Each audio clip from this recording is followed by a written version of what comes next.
Hey there, today's podcast is all about Walt Disney World's past. Hal Bowers of the Retro Disney World podcast is here, and you're listening to the Tomorrow Society podcast.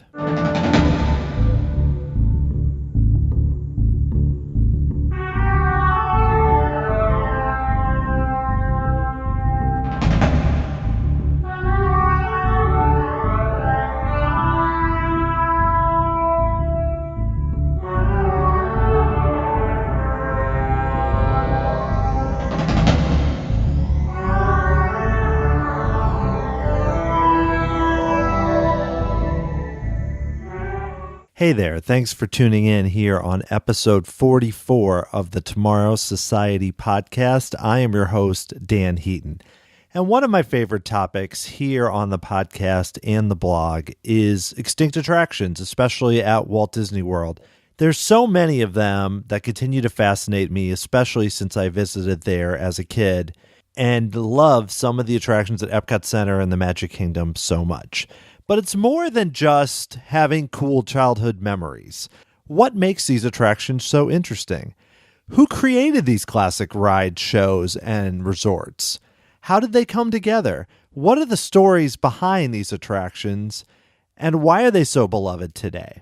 And all these types of questions are things that often get answered on the Retro Disney World podcast, which is one of my favorite podcasts because they do more than just talk about wow, this attraction was cool, or maybe it should still be there. Instead, they take a deep dive through research that I'm still amazed they can put together. And that's why I wanted to have Hal Bowers on the show. He is one of the hosts of the Retro Disney World podcast, and we really dive in this conversation into what Disney World was like in the early days, and then what drove him and the other hosts to put together a podcast. Hal also has some amazing stories that you are going to want to hear. I don't want to give anything away, but one actually involves ninjas. That's all I can say. So it was really fun to get to talk to Hal. And if you aren't already listening to the Retro Disney World podcast, I would definitely head right over there and give it a shot. But before you do that, let's talk to Hal Bowers.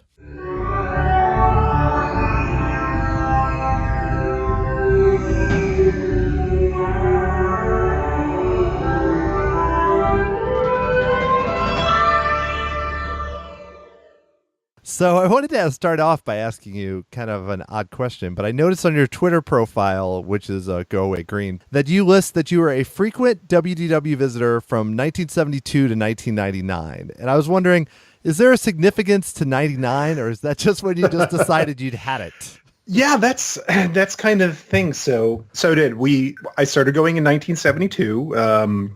My brother-in-law and cousin actually worked on construction of the Magic Kingdom. So we went down and visited every springtime.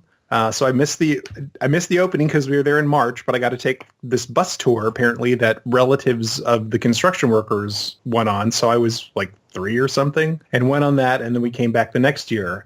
And then we eventually moved to Orlando in 1979. And then every time somebody came down to visit, we went to Walt Disney World. And that pattern continued through my college years. But yeah, eventually, once we got to that like 1999, 2000 part, they started closing down a lot of the rides that I used to like Mr. Toad and 20,000 Leagues Under the Sea. And I just kind of lost interest. And unlike a lot of people that you see today who are like, oh, I'm not going to renew my annual pass. That's the end of it. And they just go, I literally just stopped renewing my annual pass. And I started going to Universal and other parks and mix things up a little bit. And we continue to do that. We'll go get an annual pass for Disney for 1 year and then take a break and go to Universal or Legoland for a year and stop in every now and then. But yeah, that's kind of like my cutoff point. Like the vast majority of my memories and my knowledge run through those years. And then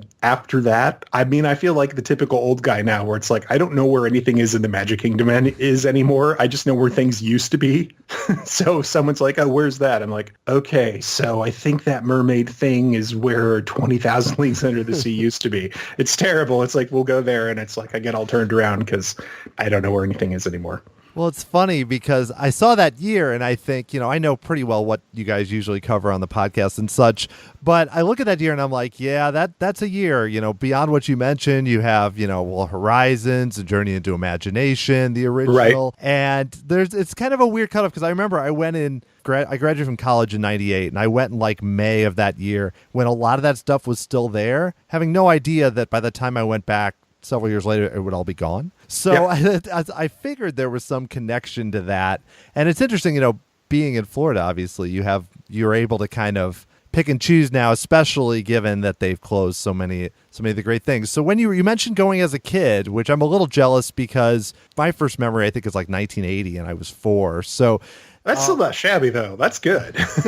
yeah, especially compared to a lot of people, I think, that are like their first time was 2003 or something. Yeah. But I'm like, I'm 42 and I feel like I'm 70 or something. But when you went as a kid, what excited you about the parks going in the 70s or in the 80s? It's funny. I think we always went with my niece. So she loved the tiki room. So I swear we had this thing down. I was thinking about it tonight. It's like we would beeline it up Main Street. My parents would take some pictures of us like next to the cigar store Indian out front of the tobacconist, or maybe down in the flower market by Center Street. And we would head up and immediately turn into Adventureland, and we would hit the tiki room because she loved that, which I think is why I like tiki now, is because she exposed me to that. And then we go to the Jungle Cruise and just the classics. Like I love the Skyway. It's like we did Mickey Mouse review a bunch of times, but that one I was kind of hot and cold on. I think I was probably just a little bit too young to appreciate that. But eventually Pirates, when that came out, that was great. I'm old enough to remember when Tomorrowland was a wasteland, and I remember I liked the Grand Prix because as a kid, it's like you never get to drive. So getting the ability to drive, even for that short period of time, is like it's a really cool experience for a kid. But like the 360 film did nothing for me. America the Beautiful, I liked Flight to the Moon and Mission to Mars, a little bit. As a kid, I think I liked it more than I did as an adult. But like, no Space Mountain, no What Way People Move, or I just remember when they finally built Space Mountain in 75, because we would have went in the springtime of day. It was like, oh, thank God, there's finally something to look at here. It's funny because I look back to that because I think about it when I went a lot in the early 80s. Yeah, and you had Space Mountain, The People Mover, and Mission to Mars, which somehow I think we did more than almost anything else. And If You Had Wings, which it's funny that was there before a lot of those. So like that was their big thing. Like, yes, we have something in Tomorrowland. It's If You Had Wings, which I love. Don't get me wrong. It's amazing. But it's just funny that was like the headliner for a short time almost. That's true, yeah. Well, and it was free, too, and it was air conditioned. So when you were boiling hot, it's like you could just go in there as many times as you want to. That was phenomenal. Yeah, and we went there even when there were no tickets. I feel like we probably went there more because it was, when you're a kid, you're not thinking about the lines. You're just like, hey, this is fun. Mom and Dad want to go here. Let's go there. So, right. So, you mentioned going in the 70s and some of the differences of Tomorrowland. But, I mean, obviously you were pretty young when you went. But even like from that to like, when I went, or the Eisner years, what was it like going in those early years in terms of like crowds and just what it was like when there was one park? We always went during spring break. So my memories of the park as a young child is that it was very busy. We waited in lines for everything. Jungle Cruise was like a 60-minute wait. Tiki Room was a walk-on or close to. It's like maybe you'd have to go through two cycles of the show outside. Maybe you couldn't make it into the pre-show, but like Pirates everything had a long line. It was not like this crazy thing where you could just go on whenever you wanted to. Other times of the year that was maybe true. We've seen a lot of films now that we've restored from that time period, and the people that didn't go during spring break, it's like the crowds are much more moderate. But I would say even though the crowds were there, the pace was a lot slower. There wasn't this feeling of like, oh, I got to do this and I got to do that and I got to do that and I got to do that. It was more just wandering around and finding things, lucking into things, and oh, what's that? Let's go try that. And as we went more and more, it's like we found our favorites. But people were a lot more casual about it. You'd get those guidebooks. And if you find an old guidebook now, you'll probably see this. People would just go around with a pencil and like check off the rides as they rode them to kind of keep track of what they did. So we would do that too. We would get our, we would get our ticket books and we'd pick our favorites, and then you'd end up, this is really the big difference. You'd end up, midday with C tickets and B tickets and A tickets. And you're like, well, I bought these, so I should go on something.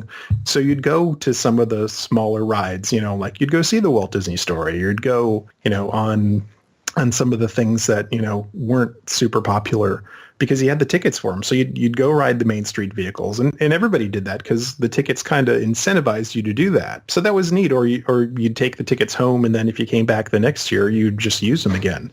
And you could take your guidebook, home and like look at all the pictures and read all the descriptions over and over again and figure out what you saw and what you wanted to do. So it was, I mean, there was a little bit of perhaps planning in doing that, but it wasn't like this thing where you have to get up at 5 a.m, 6 months away from your vacation in order to pick the 3 rides that you absolutely want to go on, or else your vacation is going to get ruined if you don't ride them. It's such a different philosophy. Yeah, and I now travel with my daughters who are 5 and 9, and it's weird because I think back to when I was a kid going, and I never had this feeling like, I mean, again, I have rose-colored glasses. I'm sure, I think very fondly back on being a kid and all that, but I never had this thought like that we're going to miss stuff, and it's almost like now, and I don't mean to make it like that was perfect and this wasn't, because like you mentioned, I remember going to Epcot Center early on and waiting like an hour for Universe of Energy and things. Oh my God, yeah. Like crazy Everything stuff. was like that. World of Motion, you were outside waiting in line. So it wasn't perfect, but what I'm saying is it's like now I go, and even, my daughters are pretty young, and they're like, Dad, do we have this fast pass, or what are we going to ride this? And I'm like, no, we can't ride that right now. It's 3 hours. It's definitely different, and part of that is the popularity of the parks, but I've actually kind of had to force myself to almost treat it like when we used to go and be like, yeah, we're just going to we're going to use the app and we're going to do the things. But when you've been there enough, it's like you drive yourself nuts trying to do it that way. Yeah, it is. I mean, one of the advantages of going more than one time is sometimes you can do that thing of like, okay, well, we don't have to go on that ride this time because I can always come back and ride that again. So, the locals are a lot more, I guess, laissez-faire about doing that kind of stuff. And if you're a frequent, visitor, perhaps you can be a little less hectic. But like the people who are coming in, it's like they have 3 days, and they've been saving up for 5 years to go and do this, or they're putting it on a credit card and just rolling the dice. It's like, I feel bad for those people because if you don't know, you have to make these dining reservations months in advance, and these, the ride reservations months in advance. It's like, they must be somewhat miserable. I guess at least in the old days when everybody had the same level of miserability because there was no tiered system. Everybody, right. It's the whole, everybody is a VIP, but also like you just waited in the line. It didn't matter who you were. You could be a rich guy, you could be a poor guy, but like everybody had to wait in the 60-minute line because that's just the way it was. So it was perhaps fairer in some ways because everybody just had to do it. And with the 2 lines, things did tend to go pretty quickly. And we used to, I don't know if you remember doing hacks like this back when you used to go in the 80s. Most people, because we are a society that drives on the right and walks on the right, most people would tend to go into the right-hand lane. So the old trick was like, oh, if I go into the left, half the time you could walk like 3/4 of the way through the left-hand queue because people just naturally didn't go that way. Yeah, you would see that with like Mr. Toad, for like you mentioned, or where they had the 2 different approaches you could take, or Space Mountain is a really good example. Yeah, where I always felt like you'd be like, yes, we are way up in that line ahead of everybody else. Big Thunder was the classic because you would go up the hill into that little entrance area, and then you couldn't tell what was beyond that. I mean, it just looked like a sea of people in wood and stuff. So you go into the left line, you'd end up like halfway down that ramp to get on the thing like half the time because people were just predominantly going to the right. So yeah, that was different. Yeah, it was definitely a different approach. So speaking of kind of what it was like back then, let's talk about the podcast, because I think a lot of my listeners, I have a feeling there's some crossover between, me, a podcast that often goes into Epcot Center and such, and yours. So I think people are probably familiar, but if they're not, how did you guys get started? I mean, you had your first episodes in 2014. Oh my God. When did I know? I was like, has it been that long? Really? But when did you guys get going? So there's a little bit of a staggered. So Todd and Brian had sort of teamed up before the podcast to do, they started restoring films and slides, just kind of on their own. And I think Todd had a relationship with JT where he was writing articles for some of the earlier versions, like one of the early versions of the website before we had the podcast. And I think we were probably all thinking, oh, it'd be cool to do a podcast. I didn't know them. I knew them a little bit on Twitter. I think I had messaged, I'd make comments to Brian. I'd like his vending machine updates or something. And then, oddly enough, I ended up hooking up with Todd because we both went to Universal on the same day, and we both took pictures of our kids who were about the same age in front of the Jaws, like hanging up display thing. And we started chatting, and I just said, hey, I'd be interested in doing. He's like, do you have any interest in doing a podcast? Because I know you've gone to the Magic Kingdom a lot, and you have a bunch of stuff. I'm like, yeah, sure. So that was it. It was very natural. It was a very organic process. And fortunately, it's like everybody gets along great. I think we all have really nice, unique perspectives, which adds a lot to it. We all don't like the same thing, but we also don't fight. We don't, yell at each other or anything. It's it's a very chill, nice group of people. So, but we're all very, we all came at different time periods. Todd and I were a little bit early. Brian was later. JT was a little bit later. So I think that adds a little bit of a unique perspective too. Yeah, and I think it's important when you have a podcast with, that many people, that if everyone has the same view, or they all started in 2000, or even if you all go back to the beginning, after a while, you don't want to end up saying the same things. So I think having that where you guys can each kind of take your section, like when you do the Polynesian, you might have more of a focus on that, or, however it works. So I think that's great. Is that something as far as podcasting that you wanted to do, or did you listen to a lot of podcasts before you started doing it? I listened to a few. I really don't like them for the most part. It's it's really tough. It's like anything. It's like TV shows or radio. It's like you find the stuff that you like and you consume, that like crazy. Most of the podcasts out there are, and this is not a slight against anybody that's doing them. This is just, my personal taste. It's like, if I want to know, like, what happened last week at the theme park, it's like I can just go to Twitter and read it as it's happening, or like go get the official press releases from Disney. It's like, I don't need to spend an hour, listening to someone talk about, the cheese is off the table at, Pecos Bills. And that's where most of the podcasts are. I like the history stuff. So it's like I listen to a bunch of history podcasts. I was good friends with Hoot Gibson, and we had started talking about maybe doing something, because both of us are at an age now where we have accumulated, for no particular reason, loads of experience in the park doing good things, somewhat bad things, like interesting things. And I wanted to do something with him, but he is off getting ready to build his own spectacular miniature golf course in Orlando and Tennessee. So he got consumed with that, which is awesome for him. But then I was like, you know what? I've just reached a point, because I turned 50 this year. It's like I have all of this stuff that I've collected, and what good is it if it's just me sitting on this until I die and then it all gets thrown out? So I started looking for ways to take the stuff that I have and just get it out there for other people to look at. So I started the website Kingdom in Memories, and I started taking my audio recordings that I did in the 1990s and photos, and just started publishing everything I had just to get it out there to share it with people. And that's what I wanted to do with the podcast. It's like I have all this stuff running around in my head, and I still have an interest in, finding out things that I didn't know and doing the research, because that's interesting to me. But yeah, I just needed to get this stuff out. Otherwise, it's like, what have I done with my life? Well, you bring up a lot of good points there, especially as far as the other podcasts. And I get exactly what you're saying, because it's kind of the same for me. And one of the things that attracts me to your guys' show is that, one, like you said, it's pretty laid back show. And I don't mean that in a bad way. It's just like you guys are talking about a topic and kind of just like a lot. You can tell you've done your research, but it's pretty chill. It's like hanging out with four guys that know a lot about something that you're interested in.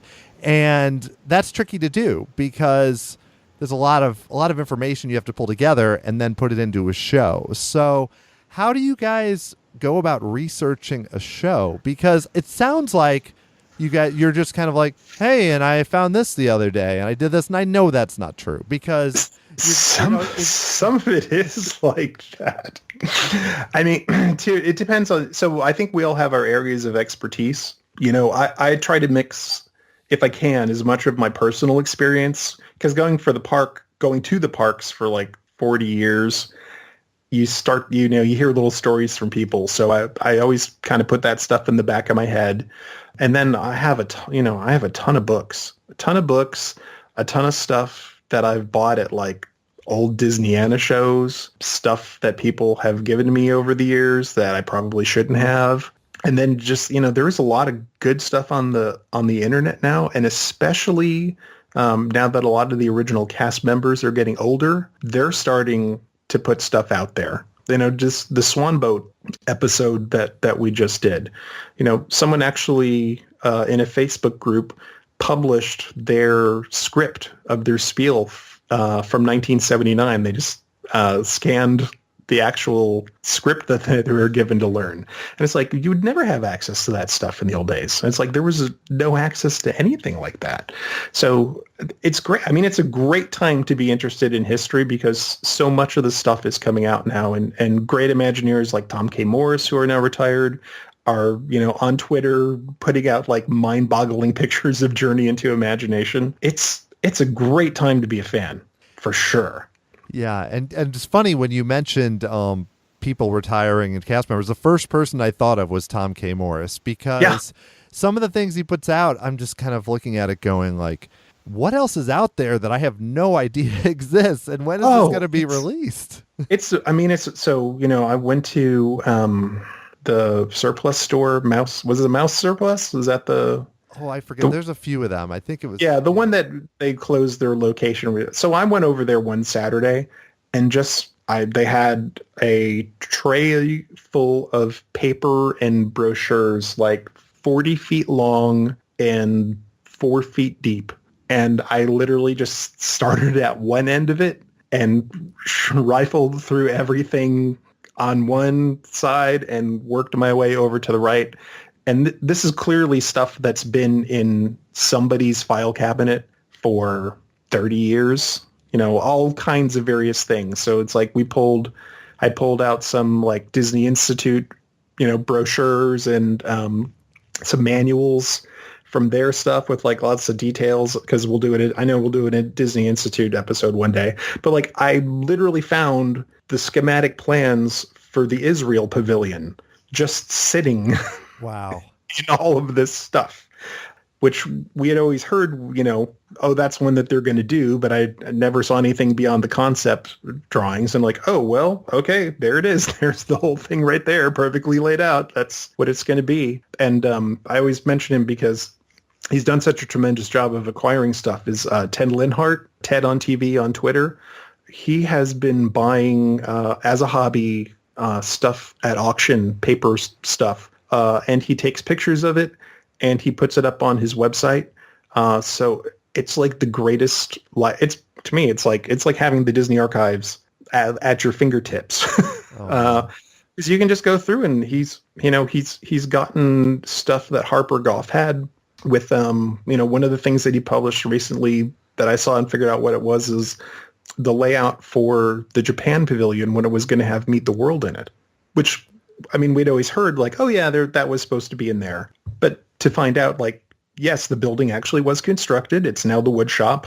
And because they never put the thing there, but it was supposed to be 2 floors with the attraction on the top floor. And there would have been a series of stairs and an elevator to take you up to the top floor in order to get on the attraction. And then you would ride through it. And then you would come out the back end and go downstairs into a nighttime like reproduction of the Ginza district. And then underneath the attraction were going to be all these different areas for where the sponsors could show off their stuff. It's like, we had no idea. I mean, like, but there it all was. super detailed. So it's crazy how that stuff is coming out now. Yeah, I saw a few pictures of the Meet the World, and maybe it's from similar to that. And there are a few things as far as these topics that make me kind of sad and excited than all the World Showcase attractions that never happened, like the Rhine River and then the my Africa God. Pavilion and Meet the World. And I just think, World Showcase is cool, but I'm like, oh, what could have been? There's just so much more. I feel like each pavilion could almost be like how a few of them are, with a show and maybe a ride. And oh, it kind of hurts. I mean, what are the things Yeah. for you that are like that? That are in the same boat? Oh, I mean, everything. There's so many things that we saw, like the Africa Pavilion. I mean, Equatorial Africa. I mean, Danny Kaye promised us that he'd be back in a year to open it up, and then it didn't happen. That was so cool. So, I mean, to the extent where the films for that pavilion are shot and edited and in the can and just never played. The show that would have been there, the drum show, I can't remember what it was called now. They had this extensive, almost like tiki room show where drums would come alive and play. And that stuff would have been so cool. I'm trying to think what else. I mean, boat rides everywhere. Like you said, the Rhine River boat ride. It's like the proposed, canal ride for England.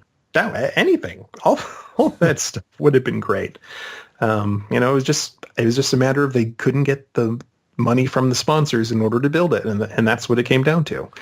So yeah, so much good stuff there. Yeah, and I mean, they went so far over their budget with Epcot Center originally. I mean, so it's one of those things where I go, okay, I understand it, but man, when you look at like the original, like that, they had that book that I have at home that I look at a lot, the Walt Disney's Epcot Center book. Yeah. And there's or even like images in there, or they describe pavilions, and it sounds like they're going to come in like a year or two. And I go, oh my goodness, this is hard to take. Yeah, I talked to Christian Moran. He wrote a book about. He's written a few books, but I talked to him about the Africa Pavilion because he had written a book a lot about the true life nature films, but also talked about that pavilion and the description of what that film that they shot was going to be like, almost like another step up from the Circle Vision. Like it was. I think of that and I think, why has that never been released? Somebody has that film. Like, where did it go? It's right. At this point, just get it out and digitize it and run it at a D23 event or something. Yeah, it's very strange that they haven't gone that far. I don't want to go too far without circling back to Hoot Gibson though, because he is well known a lot of people for his Horizons videos and his explorations, like you mentioned. Like, how did you get to know him, and did you participate in any of those types of trips with him? Yeah, so we went to college together. We were both in the computer animation class at Ringling College of Art and Design, and he was actually, I have to give him full credit. I went to Disney time and time again, but I never knew about the Imagineers and the people that made it, and he was actually the first person to show me stuff of oh no, there's people that did this, and there's all of this artwork and all of this work that's done to make that. So yeah, it was during those years that I started going with him and we became friends, and yeah, I've been on I was on a couple of Horizons adventures with him. We would go to the park at odd intervals and just walk into things to see if you could, because most of the time people were very friendly, and if you just said you were looking for a bathroom or something, again, this is the pre 9/11 world. Like, if you were someplace you weren't supposed to be and you're just like, oh, I was looking for a bathroom, it's like a cast member would just guide you out to where you needed to go. So one time we were interested in the Voyage of the Little Mermaid show, because they were working on the pre-show area and doing the installations in there. So we went in to take some pictures. And that was the other thing, is both of us were documentation crazy, because we had I think we started to know by the early 90s that a lot of this stuff was going to go away. So a lot of the big reason for sneaking in a lot of this stuff was to try to get pictures and also just learn how things worked, because there weren't books and Imagineers telling you how things were done back then. It was if you wanted to know anything about it, it's there was really no way to know except to just go sneak into the Haunted Mansion and get underneath the graveyard and look at an apparatus to try to figure out what it did, which we did once. So yeah, it was neat. So one time it's we went into the Voyage of the Little Mermaid show, and we're just taking pictures in the pre-show. I think in particular there was this one really neat little sculpture that somebody made of a Fiji Island mermaid. I don't know if you know what. Do you know what one of those is? I don't. Please describe it though. So a Fiji Island mermaid is this like sort of like 1910 like carnival sideshow thing where they would take a fish and a skeleton of a fish and a skeleton of a monkey and stick them together. And then that one went out in the sideshow on display as like, oh, look, we have a mermaid skeleton here. And somebody made this adorable, like not in skeletal form, but in like sculptural form, this, monkey body and monkey face, like with a mermaid tail. And it was cool. And like, well, we better take pictures of that because God only knows if that'll be around for whatever. So we went in, we're taking pictures of stuff. And, we try to be very quiet and not, let anybody know where we are. And we noticed there was this door kind of cracked open, like a fake door. And all of a sudden this phone rings. There's a phone on the wall that we can kind of see through the crack. And someone comes over and answers it. And as we're trying to like back away from the door to not draw attention to ourselves, all of a sudden these two double doors open up to our right and like 30 ninjas come into the room, all dressed in black, like with heads, like with head coverings and all black. And we're like, what the hell why are we being attacked by ninjas? And one person comes out and looks at us and says, did that phone just ring? And we're like, yeah. So they paid no attention to us, walked right into where they were, to where the phone was. And then we just kind of looked at each other like, nobody said anything? I'm like, should we follow them? And we just kind of shrugged our shoulders. So we just followed them into the theater there. And they were doing dress rehearsals for the show. And what we didn't realize at the time was the people in the ninja outfits were the puppeteers in the Black Light Under the Sea sequence. And that's where they were all dressed in black, because during that thing, black lights are turned on and all the puppets are painted with black lights. So you see the puppets moving around, but you don't see the people. So we walked into the theater and there was like soundboards on like folding tables in the back and like a bunch of people in suits. And so we just found a seat and they set up the next scene and we just sat there and watched a dress rehearsal for the show. And when that scene was over, there was a security guard sitting next to us. He got up and left. So we just kind of figured, oh, I think this will be a good time for us to go. So we took off. But that was the kind of thing you could do a little bit back then. Wow. I almost like that story even better without knowing who the ninjas were. I think I was like, what in my head when you're talking, I'm like, what could possibly that be? So, but that's so interesting. And I also think part of it is 9/11, but part of it is the pre-internet explosion days, because now they'd be so worried, maybe not with that show, but in general, they'd be so worried with like secrecy. Like you see now with the Star Wars, where it's like they won't even say the names of the attractions because they're afraid they'll get out. They would be so worried about like things leaking, and so I still think that's amazing, that you were able to just walk in, not just for that, but, with Horizons or what you meant with the Haunted Mansion. But yeah, it's kind of like, I think the thought kind of was, well, what are they going to do? Most people wouldn't do it. You could get kicked out. I mean, for sure, you could get kicked out. And like, you could get, and I think this is before they probably, trespassed people, again, now people are putting stuff on YouTube and, there's attention getting drawn to it. It's like, we didn't have that stuff back then. There was like CompuServe and things, but like, we didn't go out and broadcast the fact that we were doing this, because why would we want it to end? It's like, we just went and did it. And people were a lot, like doors would just be open. So you would just try a door, and if it was open, all right, well, let's take a peek in and see what's going on. And, but I think there are a lot more, again, in this post 9/11 world, it's like things are locked up a lot more often.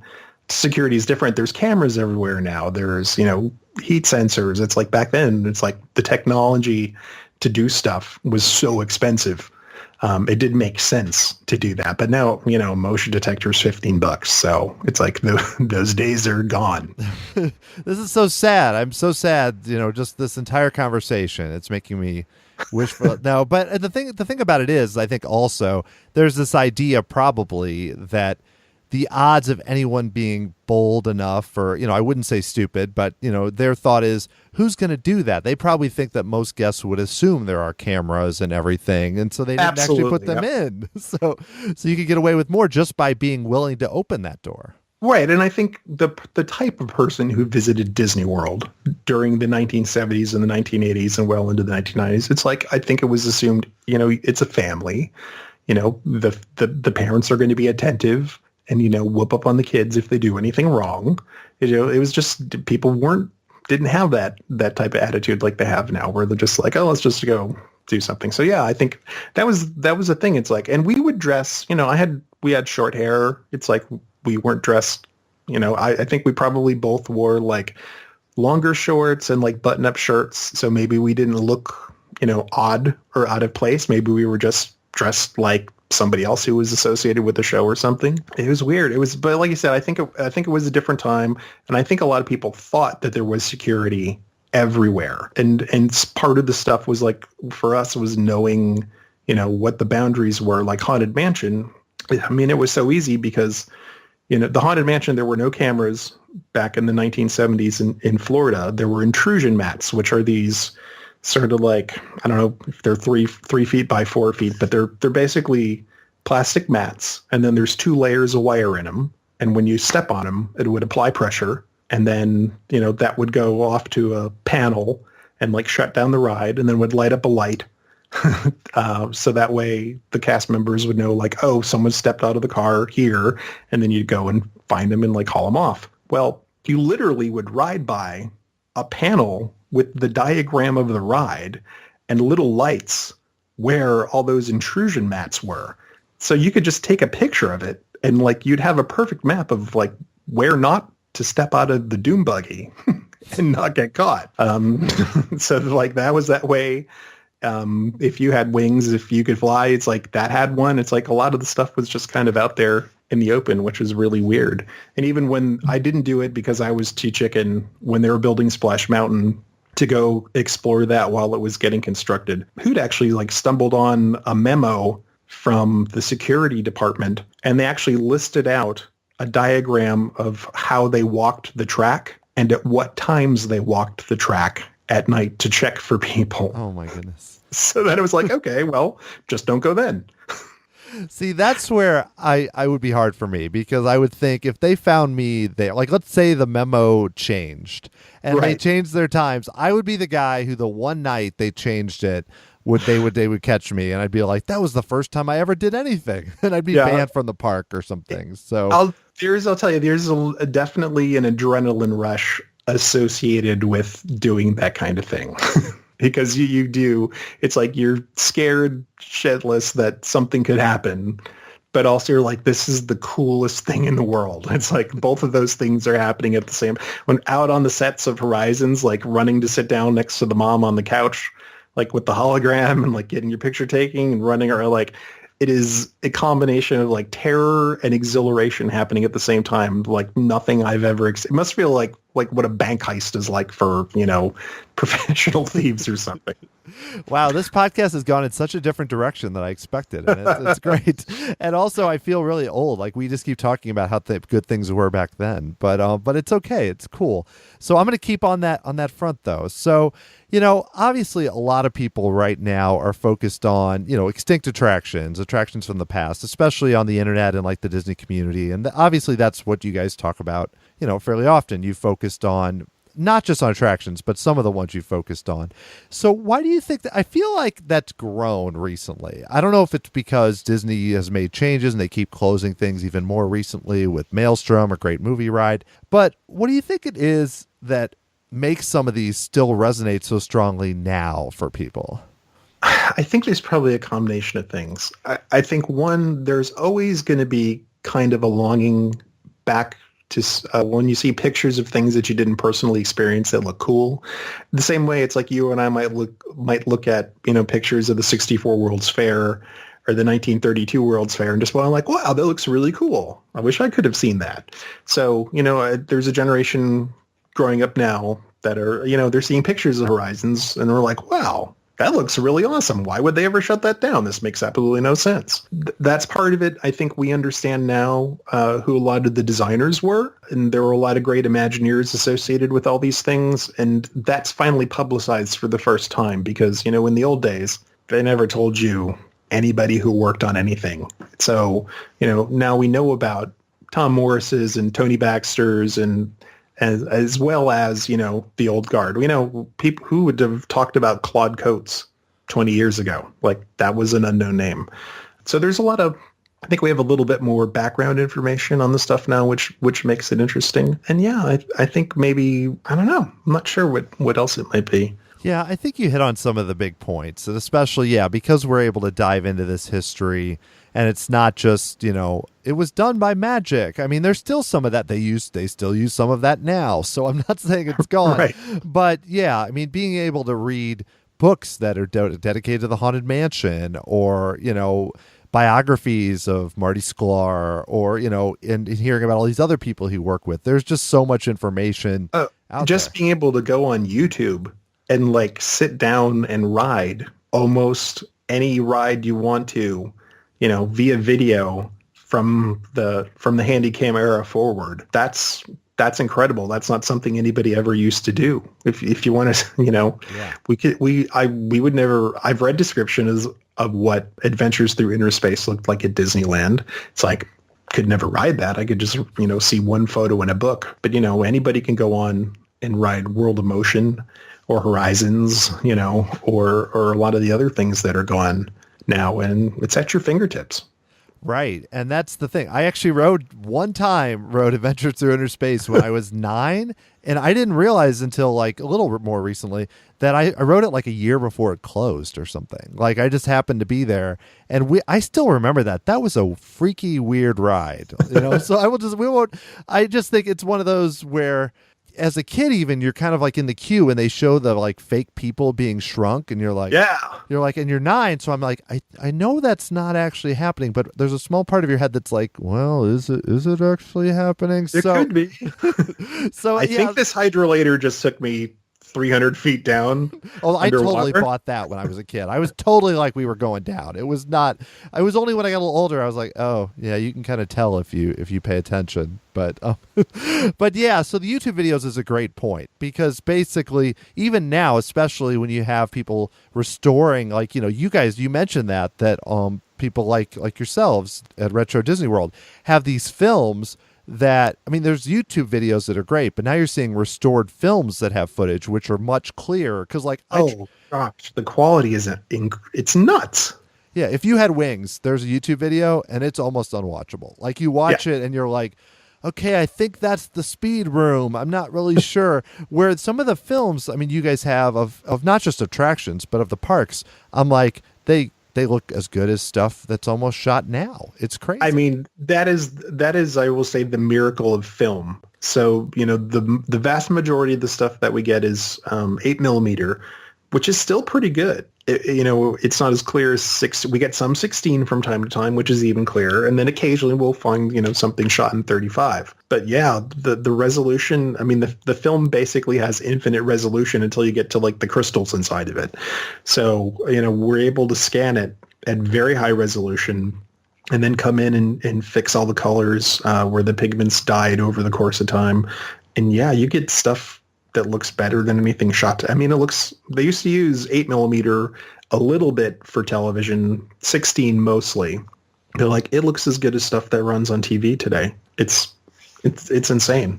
Yeah, I've fallen down the rabbit hole of like, I'm just going to watch one short video on your site, and then I end up watching multiple ones and having to pull myself away sometimes. So it's because it's like, and some of them are just like a family is around the Magic Kingdom in 1975, and it's like, this is really interesting. This is I spend half my time just like looking at stuff in the background, going like, whoa, whoa, whoa, whoa, there's no fences, or like, look at all those plants. Yeah, or just look at how everyone's dressed, or just everything. Right. It's so different. But where do you guys get a lot of your films? Like, who is sending you all these films? So we'll do a combination of things. Is like we do go to like garage sales in the north and things like that, and swap meets. We do a lot of shopping on eBay, where I think Brian and Todd literally look at like any film that has like Disney World and 1970s in the title. It's like they're in trying to evaluate it and figuring out if potentially there's anything there. We do occasionally, we'll get emails from people, now that the site's out and a little bit better known, they'll say like, oh, I've got a reel of film, from my grandmother from that time period. And we're happy to do that stuff too. So it's kind of a combination right now. Yeah. I mean, how many of them, like, is a large percentage of them like stuff that's worthwhile? Or, I mean, how many do you have to kind of sift through to get the things that are kind of the real gems? Yeah. We try to be, I think, as choosy as possible up front. The earlier, the better. But the thing is, you just never know. Somehow or another, it's like, the Jungle Cruise Frogs is I think probably one of our big success stories. So for the listeners of your show that don't know and aren't aware, when the Jungle Cruise opened in Walt Disney World in 1971, you picture you're on the Jungle Cruise, you've left the dock, you're starting to go through the rainforest, and you pass the butterflies.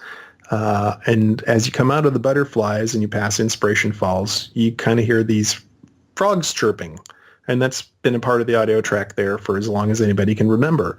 Well, when it first opened, Mark Davis actually designed and they sculpted these big frogs that were placed, just past the butterflies as you went to make the turn there to go to the Pygmy Camp and the Python.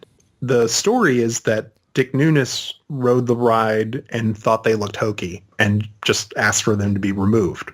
So they were taken out within, I think, 6 months or so. So for the longest time, there were no photos of this like on site. There were some scans of some of the artist prep manuals showing how they should be painted, but there was no actual footage of them in place on the ride. And somehow or another, it's like we've actually found 2 different movies where people had just caught like 2 seconds of it. Wow. So you just never know where it's going to go. So we packed up high resolution stills and sent it off to Christopher Merritt, who's writing the upcoming book about Mark Davis. So we'll actually have some photos of it in place for him to include in the book. But that's it. I mean, you get stuff and Todd will kind of look at it and see, okay, this looks like this is something new or different. And we just kind of convert stuff and keep our fingers crossed that there'll be some miracle thing in there. Wow. Yeah, that I imagine that things like that, because I really wasn't that familiar with those frogs, and I feel like I know a lot about the history, but there's always something like that, there's always something else like that, especially it seems like from the time when there weren't so many things documented at the time. Yeah. Oh, if we can ever find a photo or some kind of footage of, the elusive man in web in the Haunted Mansion, it's like, that'll be the kicker for me, which is there is, when you would ride the Haunted Mansion prior to it being redone in I think that was the early 2000s, where the infinite stairway is up there now. You remember you're going up the mansion, there was like 2 spiders on the left hand, so spider on the left, spider on the right. Originally, supposedly, there was this static figure of a man trapped in a spider web. And we have documentation that shows there was an audio track called Man in Web. And supposedly, when you went up the staircase, there was this static figure of a man like trapped in a spider web with those spiders. And there was one piece of concept art from Claude Coates that was published in one of Jason Sorrell's editions of the Haunted Mansion book. But we've found no live photos of it yet. So someday, that's like one of our holy grails is hoping like an actual photograph of that thing will come out somewhere. Yeah, I had heard that story before, and yeah, I suspect that somebody somewhere has it. They probably don't listen to the show, or you're going to find it. I think it's only a matter of time, especially as the show keeps getting bigger. But one of the things that we also talked about quite a bit in our earlier shows is like film was really expensive and movie film, was exceptionally expensive. So, and you only had, 12 pictures, 24 pictures or 36 pictures on your roll of film. So people were a lot choosier about what they took pictures of back then.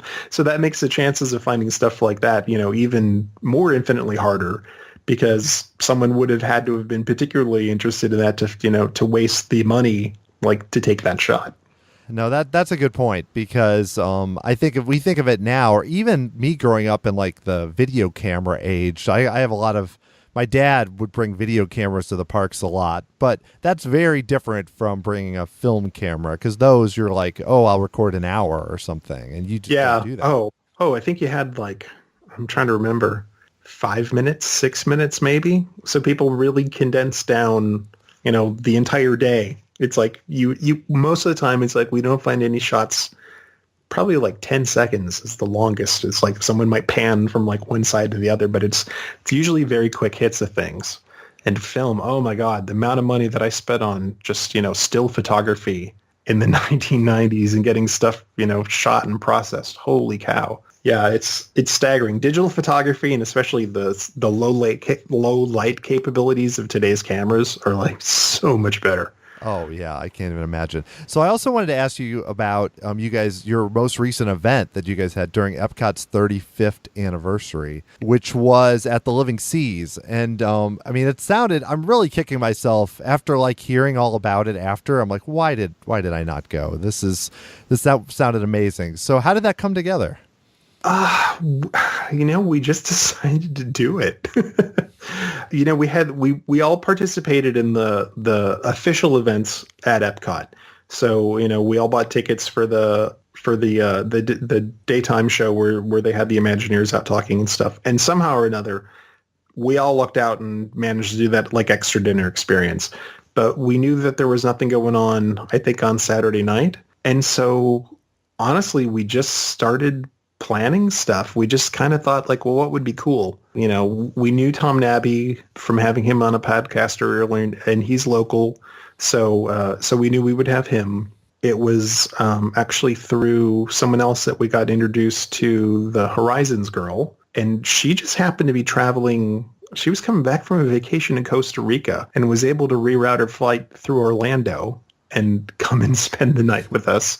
So that was great. And so, we bought her hotel and, got her tickets into the park and took her around, and she hadn't been to the park in years. So that was fun to be able to do that. Bob Gurr was a total surprise. Brian basically called me up the morning of the show and said, or the event, and said like, oh, hey, I just talked to someone and they said Bob Gurr is available. If we buy him a ticket into the park, he'll come to our event. I'm like, oh, okay. And he's like, so you're going to interview Bob Gurr tonight, so be ready for that. I was like, all right, I'll go do that right now. So some of it, and then some of the other things that we planned, like I do cocktails on the side. That's like one of my fun things. It's like I've been into tiki drinks for about 20 years. So I created a cocktail menu based on attractions at Epcot, and we had those available. So that was kind of fun. And we knew we have a lot of people that like characters, so we just basically started talking to the people at Disney, and that was the other thing. It's like we actually worked with Disney to do this, and we just said, what's the rarest character you've got? And we asked for everything. We asked for like Rainbow Bright Mickey with the silver jumpsuits with the rainbow stuff, or Mickey, and all that stuff had been destroyed. They looked very hard to try to find that stuff. We were able to get Viking Goofy, which hadn't been out in the parks for I think 6 or 7 years. So that was that was good. That was nice. We tried to keep it very casual. It wasn't like we'd have someone come up. It's like we do a brief talk. It's like we made a couple of videos. I think it was really cool. Our opening video, we were able to actually get the woman who had done the voiceover for the Seas film from the Living Seas Pavilion. So the woman that like, it rained and it rained and it rained. And Todd wrote this great little take on that set up our event. So it's like when we got to the deluge, it's like we talked about the building of Epcot Center, and like when we said the deluge, it's like we had, we showed how busy it was back then with like tons and tons of people. So that was really neat to actually have that woman come and do the voiceover. it was a lot of it was work in some cases, and some of it just like falling together. And for the biggest thing that I think everybody really liked walking away from it was our giveaway, our little, present for coming, was a reproduction of the lucite fountain that was out in front of Spaceship Earth. And Jason Bartel, our web guy, also does 3D modeling on the side. So he and Todd worked on, trying to figure out what would make a nice model of that, because he actually started with photos and realized the base of that fountain is enormous. It's way wider than the fountain is tall. So when he made the first prototype, it just looked weird. So then it was like, okay, we need to find a configuration of this thing that looks good. And Todd went to Disney and said, hey, this is what we'd like to do. We'd like to make this reproduction of this fountain that was out front. And they said, as long as you don't put the logo on it, we're fine with that. And so he said, all right.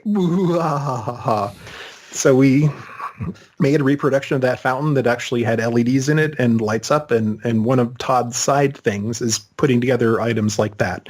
He makes like die-cast cars and wooden trains and stuff as promotional items for corporations. So he had the contacts in China, and we went and had it made and shipped over 20 boxes to Florida, and JT picked him up from the airport. We drove him to backstage to the Living Seas that night and loaded him in and took them all out and put bags together. Wow. Yeah, that sounds like an amazing event. I mean, it sounds like one of those things where a lot of things had to happen right for it all to come together, and yet somehow it mostly did. I mean, Bob Gurr that's something where just getting him to come at the last minute. Oh, it was crazy. If you can dream it, you can do it. So that was our philosophy. It was great. Bob, I'll tell you, Bob is amazing, because I think he's, what is he, 80 something now? Yeah. He's in there 90. I mean, honestly, there's not a lot to do. You have to do with him. He's done so many of these things now. It's like you hand him a microphone, you just step back and like, Bob's Bob. So he's very gregarious. He's really funny. He's got a lot of stories. So it was just queuing him up and letting him go. He's so nice, and he's so generous with his time. We actually saw him at some of the other. He was there, I think, he didn't do anything for Disney Saturday day during their events.